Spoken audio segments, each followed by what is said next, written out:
Mosi Friends University, my elder brother, Professor Ndindi, our chair of council, our governor, my former colleague, Honorable Wilbur Otichiro, my other elder brother and learned brother, Dr. Kimose Charles, my other very energetic brother from Emuhaya. Na mnajua yeye vizuri sana. I'll call him by the name you don't know, Honorable Jeremiah. Oboko Miremba. The other guests, our MCAs I've seen are here from Vihiga County Assembly. The executive from Vihiga County Government. The management and other officers and staff from KAFU. And comrades, good afternoon. Comrades power. Comrades power. Asante sana. You know, Prof, I think you are lucky that majority of the security team have already left. Because possibly I would have instituted something against you as the Vice Chancellor of KAFU. Reason being, I have looked at this side of the table or hall, and you have been very unfair to myself and Honorable Jeremiah, my brother Oboko Miremba. Because from this right side, we have a professor. On the other side that I said, we have a doctor. On this side of the governor is a doctor. Kemose Honorable is a doctor. How dare you put two masters within professors and doctors? I think we have to pull up our socks with the Honorable Oboko Miremba so that we also have other esteemed titles, and especially premised by the number of times you have been in a classroom listening, because listening is learning.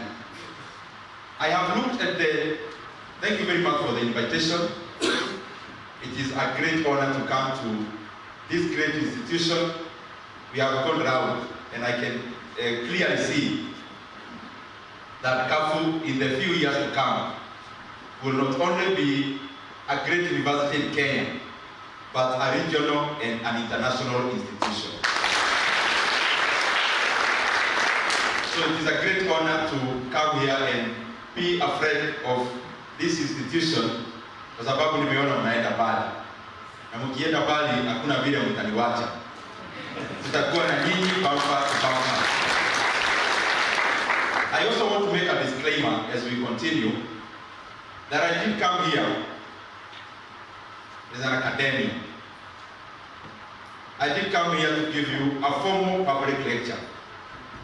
Because sometimes we put a lot of formalities in what we do, and then the message and the substance gets lost in the formalities, in the officialness that we put in such a great event we have today. Again, I came here more because I want to talk to the comrades, these brothers and sisters of mine. And therefore, if I go towards them more than the members of staff, I am sure you will forgive me, because I'm seated next to your employer. So my message more is towards the comrades, and I'm trying to simplify as much as possible. But before I continue, I have seen, you know, I was in KU not very many years ago, and I've seen the chaplain who prayed for you here. Where is Dr. Nyogesa? Please come over here. You know, there is something around working in a university or in a learning institution. Kwa sababu huwa watu hawazeeki. This guy was our chaplain in KU. Na vile alikuwa tanaona amekuwa kijana zaidi. So it looks like in KU, we used to stress him a bit more. Hapa ni kama hampe yeye stress. So asante sana Dr. Nyogesa. The entire my 4 years in KU, he was our chaplain. Thank you very much, because you restricted us from being very bad boys. Probably you already became bad, but not very, very bad. Thank you very much. So I have looked at the title. Kama Kemose na ameenda hapa, hata yeye hakuwa anakumbuka hii title.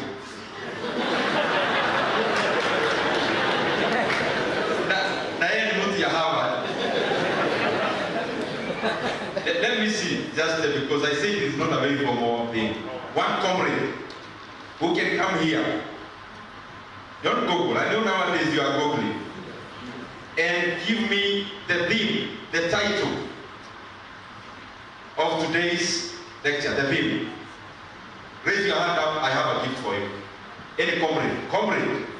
Must be a comrade. Let me get a lady and a man. I am. Which other way to you? Oh, it's a lady. Please come. Give me a mic. Please come here. Na wewe sasa unasikia chairman wa budget anakuja na unang'ara kuliko yeye.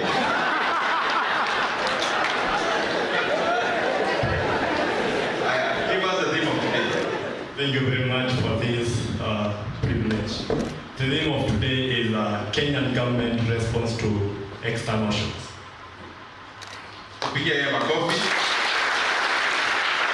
I'm not saying whether he's right or wrong, so let's continue. The theme of today is Kenyan government response to external shocks. And you haven't copied from me? Alright, let's go ahead. My sister there. Today's theme is Kenyan government response to the external shocks. Nani amepata? Wote? So are we allowed to give presents here, Prof? Dauna vile unaangalia nyinyi makomoni. So, lakini hii sio ya budget. It doesn't look very good to give money here, but then they have wamepita mtihani. I wanted to say, I know it's not very tidy to do this. Lakini, komoni najua hapo iko maneno mzuri. Afadhali lecture ikai hiyo maneno ikai. So kindly, you can have your seat. I have to begin my conference. I wanted to establish whether we actually came for the lecture, and I have seen through the representatives who just came that we actually came to listen to this topic that looks very difficult, but it can be simplified. And allow me, Prof, I'll take only 5 minutes on the topic that brought me here, so that then I go to what I want to talk to with the comrades. To earn me coming from Nairobi, I'll talk about that topic slightly, but I will want to talk more from what I feel is important for us in more breadth. And I'll graduate it. I'll talk about the topic slightly later. You know, Prof, when you gave the profile, I was wondering whether there is actually need for another speech. The profile you gave, and thank you very much for that generous profile. I want to say, and to talk to these comments here. And I don't want to use the books that we read from America and the other books from other continents. I want to give you a little brief about myself, and especially around campus life, so that the message goes home. As Professor Ndindi has read, mimi ni mtu ya kijiji. When you hear about watu wa mashinani, I am one of those people wa mashinani. Because I went to a village school, like many of you. Nikiwaangalia forehead, I can tell you are like me. So I went to a village primary school, just the normal ones we went to. Then I went to a local secondary school. What happened by me going to a local, then a neighboring secondary school? In our family, we are 4. And the others are sisters. So the other sisters of mine, they are ahead of me, of course. kwa maneno ya masomo. And you know, in our families how we are, just like you people. We come succeeding each other after every 2 years. And therefore, when you are in school, you are all in school. So hakuna wakungojea ati huyu wasome, nyinyi wote mko around the same bracket of being in school. So mimi nikasoma primary, by the time I was doing my primary school, what he has read is actually true. I started my first shop when I was in class 6. And what happened is that my uncle, I was with him yesterday because I was at home. I went to my local church yesterday.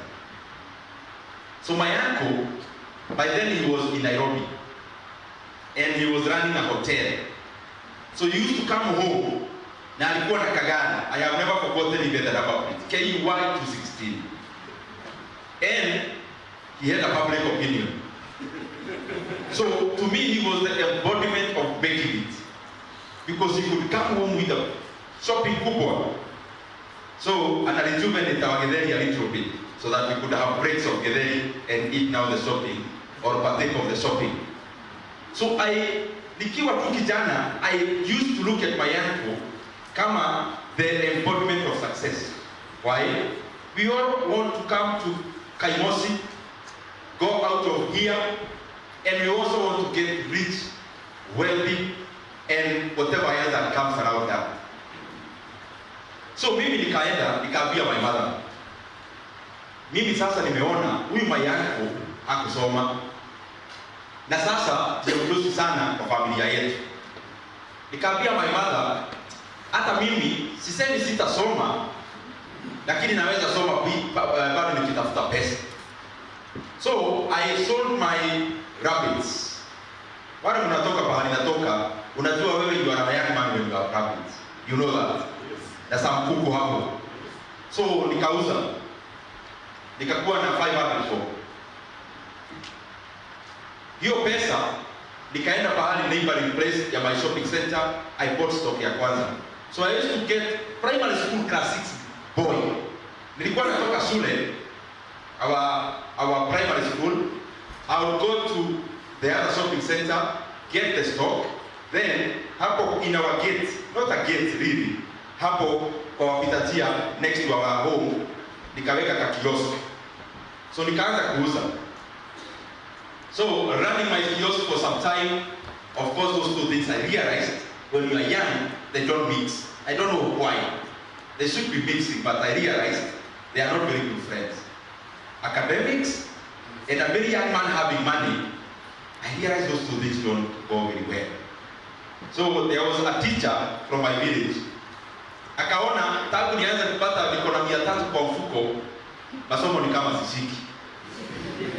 So at the time my father was a carpenter living in Kiadutu in Thika. Kiadutu is a slum in Thika town. And my mother alikuwa hapo Masinani sasa. The same home, Masinani hapo. Of course nyumba ni ile ya watoto. Kama kawaida, ile ya 3 rooms. I see some people who are familiar with those houses. I'm not alone. Ile bedroom this side ya watoto, bedroom ya wazazi, and then sitting area. Na hapo nje kuna ka kitchen ya mbao with curtains. Curtains that you do not need to see the neighbor who is coming, because you can clearly see through the whatever is left through the boughs and the mabatis. So akatai my father akamwambia kijana ako sawa, lakini tangu afungue duka masomo haishiki. So my father told me nihesabu hiyo stock yote, nimwambie ni pesa ngapi. Nikahesabu, akainunua yote, akaniambia maneno ya duka waza tuache. Nikaona my father kumbe anataka hata nitajirike zaidi. Because my grandfather, I am named after my grandfather. My grandfather, just the normal subsistence farming, alikuwa na mbuzi. Hiyo mbuzi was famous in our village because ilikuwa inazaa tatu. So nikaona kumbe hii pesa my father amenilipa, I can even become richer and wealthier faster than a shop. Nikaona go buy kabuzi kidogo ya my grandfather, nipe majani mingi ikue haraka na izae tatu kama hii mama yake. So nikanunua hiyo kapuzi kidogo na ikaanza hii nikaifeed, but unfortunately I overfed it because I wanted it to grow very fast. So my goat ikakufa. So nikaona hii maneno ni kama inanikalia. Nikaona nisome. So after kusoma nikaitwa shule. It's a fairly good school called Kiagogo Boys. So the barua came, my mother saw the letter, we were very happy. But we had not gone to the page ile inaandikwa school fees. After kwenda hiyo school fees akasema hapa, wacha kwanza to consult. So my two sisters had gone to another school called Jobe High School. It used to be a mixed school then. Nowadays it's a boys' school. And there was a principal called Mr. Raila, who was a deputy there at Jobe. So because our family, we were a bit very not well off. I'm just avoiding to say we were poor. So my mother would go to that place, my sisters were schooling, ile tu ya kuambia mwalimu acha wasome kidogo, kuna pesa, kuna ng'ombe nauza haijapata mtu ya kununua. Those two stories our parents give in school so that we continue learning when we have these balances. So that deputy was transferred to at the school neighboring our home called St. Paul's. By then it was called Kiabugi Boys. So when my mother heard that the principal has been transferred to that school called Kiabugi, akaniambia kijana utaenda Kiabugi, kwa yule principal already anajua mashida zangu. So that is how I ended up now going to the school I went to. To cut the long story short, in my high school, and again I can now say because I don't think it can be reprimanded now, I used to be those guys who were doing business in high school. Because in my first Form 1, nilianza kushonea watu viatu. I was a cobbler. Kushona viatu literally. So, right from my first year, I mean Form 1, my father passed on when I was in Form 1. Being the only boy, I had to be like the father. So, I nilikuwa nashona viatu to supplement my mother's school fees. Not necessarily to pay. To supplement ile ya kuambia mwalimu akoje nisome, because fees was never enough. So, kashona viatu, nikifunga holiday, I used to go to a town. My home is near the school, but I used to go further, do a shopping, and I used to go home as a student with shopping. Naenda kwa madina shopping, nikiwa mwanafunzi wa high school. So I graduated into running the box kiosk, the one you buy biscuits and you sell around. Then I went further. Our school canteen was run then by clubs. Science club, it ran this man. Drama club, the other man. The other club, the other man. CA, that's the caption, this man. CU, the other man.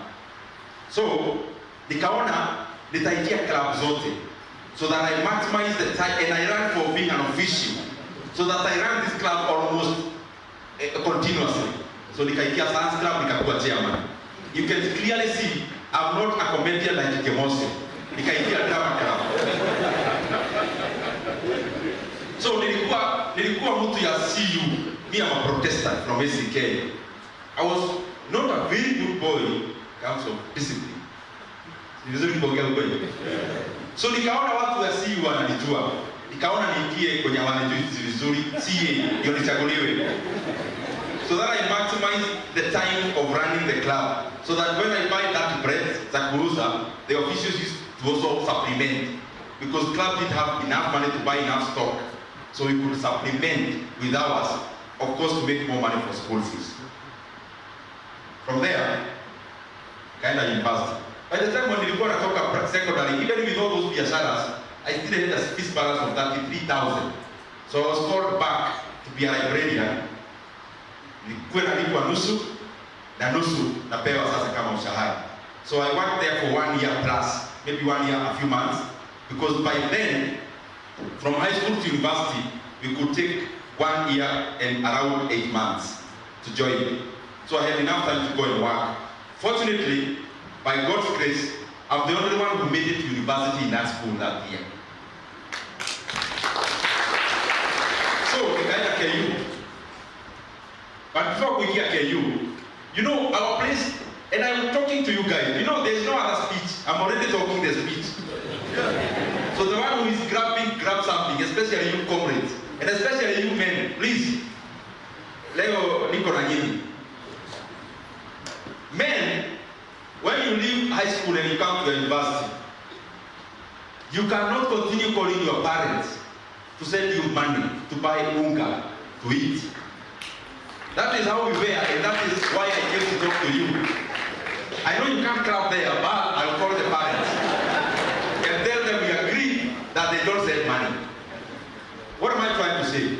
When I left home and went to Nairobi to join KU, I left slightly earlier, went to industrial area, did some vibarua to get some money to pay my first semester fees, so that even when help delays, I'm sorted.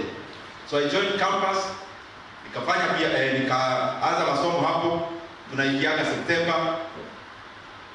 Sasa ni KU. Mwenye mnajua KU, you know KM. Yes. There is a ghetto called KM. It used to be a ghetto, but now it's an estate. KM around KU. I hope Dr. Nyokesa now you cannot report me back to KU. So when I joined KU, of course, there was no one to give you school fees. You sort yourself. You've been admitted to campus. Your parents took you up to Form 4, Shauriana. So I went to did some vibaruas, got some money, paid the first semester. So the help came. I cleared my first year's fee. It wasn't much then, because the whole help would pay the school fees and I had to kitu kidogo hapo. So I had two goals early on. Two goals.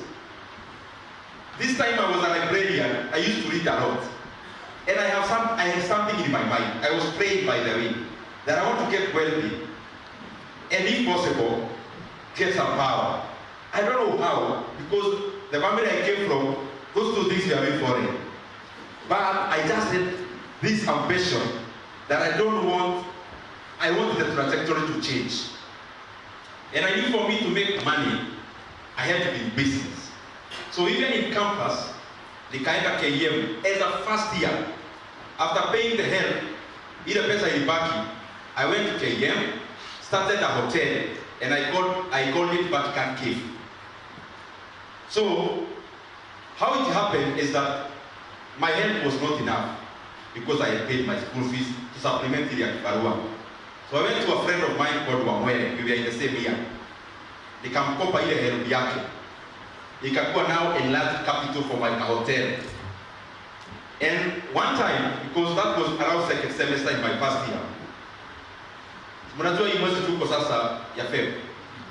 Our second semester was coming in Feb, because we were reporting school as first years in September.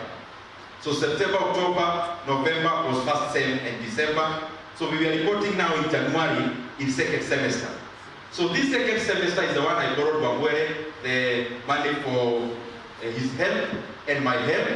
Nikaunganisha na nikaambia Wamwere, even after kunikopesha pesa, kuna kitu utanisaidia. So I told Wamwere I was now setting up the hotel. You know, si hotel ile mnafikiria, I mean a shanty ya mabati na viti ya kukalia ni ile kafomu. Kama ndio mnaelewa kwa nini mnakula nini lunch. So ni hiyo hotel kama hiyo sasa. So I used to do the painting myself. So I used to go paint, you know, kazi yenyewe ya mimi kujenga viti and everything. And I said I will not talk kizungu leo. Naongea na nyinyi ile lugha mnaongea, because I came to communicate, not to give a lecture. So nakufanya painting hapo na niko na class. You know, it was many things. I combined many things that ago. I had a class that second semester. I vied to be a student leader the same semester, and I was starting a hotel the same semester. Those three things. So I used to paint, rangi na mwagika kwa t-shirt. On my way to class, I meet my classmates, and especially ladies. Please, ladies, give us a break. Then the ladies would ask me, hey, you know that accent. What's up? Yeah, that one now. What's up with the sijui rangi kwa t-shirt? Then nawaambia hapana, nimetoka kusupervise mjoko ya my father, naendelea pahali hapa. Kumbe it was my hotel. So to cut the long story short, tuko February second semester, ka hotel nime set up, kitu haina ni sufuria na utensils. So the same Mwamwere, I told him, nipeleke pale Gikomba somewhere. Wanauza sufuria. So we went to Nairobi city with Mwamwere. And not to us, we were village boys. Completely. It's those guys who came to Nairobi. We actually knew Nairobi when we were reporting for university. So I told Mwamwere nipeleke Gikomba, we bought sufurias. But kufika Nairobi, we were wondering with Mwamwere, kwani hii Nairobi siku hizi iko na uniform? Because ladies were in red, men were in black and maybe a red tie. So tukaanza kuulizana na Mwamwere, kwani siku hizi Nairobi iko na uniform? So we went to Gikomba. Sisi hatujui nini inaendelea. Tunanunua masufuria, tukawekelea. Tukachukua matatu mpaka town. Then Mwamwere kufika town akaniambia, kabla tuende stage ya KU, tupite pahali inaitwa Ruto Avenue, there is a lady, his girlfriend, we go say hi to her. I first wonder, yani jamaa kuna girlfriend? For me that was already too much. I mean in high class, we got a girlfriend from Askia. So we went with Mwamwere. So the girl was, alikuwa anauza phone accessories. So tuko na masufuria yetu. How are you? Nikaona msana anajivaje hajui Mwamwere. Because unajua vile saa ingine tuna beat kama comrades. Unajaribu kumatch kuo, they don't match. Kiatu umepiga iko na vumbi everywhere. So the girl looked, you know the way you talk to a person, they really don't want to engage you. So ikakuwa hapo kukorogana kidogo hivyo, tukamalizana tukaenda. So when we went back to KU, the girl later told Mwamwere, wewe, you always tell me you are a university student studying economics. Economics gani hiyo mnasoma na sufuria? Mwamwere was dumped. We later came to realize, this day we thought Nairobi iko na uniform was actually Valentine's Day. Instead of Mwamwere taking flowers, he went to take sufuria.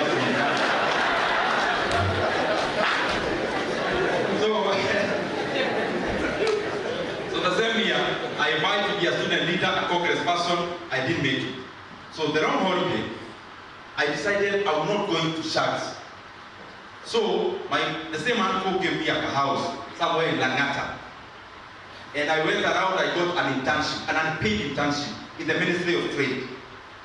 So nikiwa hiyo internship nikaona, since I didn't have fare, I didn't have lunch, I decided to go to my former MP called Kenny Kariuki. To go, nimwambie mimi ni kiongozi ya youth. So that nikimwambia mimi ni kiongozi ya youth, ajue vile atafanya sasa kwa kiongozi.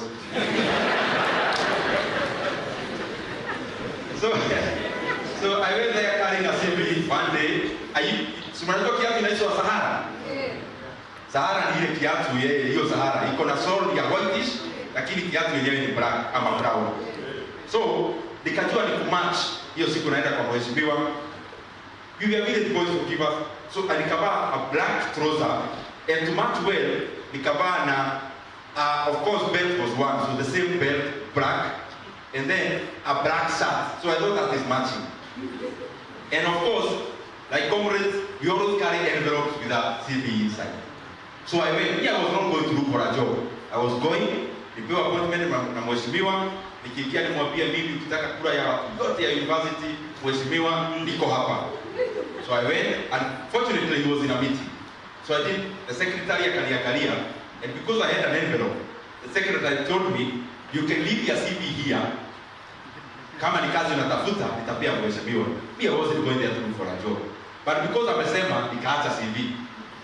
So what a CV after 2 days, I get a call. How are you, young man? Yes, sir. My name is Honorable Kenny Kariuki. Yes, sir. You came here to request for a job? Of course, yes. When can you come? Now. So I went. So kwenda akaniuliza, kijana unaitwa nani nini, nikamweleza maneno yote. By the time una run to be a student leader, you already a kamjuaji somehow. So hiyo kamjuaji ilinisaidia. Nikaenda, nikamwambia nini hapo. Then akaniuliza, when will you start working? Today, mheshimiwa. So alinipea kazi nikaanza hiyo siku. In my long vacation now. Ile long vacation was I think how many months? So I worked, vile tulifungua KU. Now I started now working and going to school.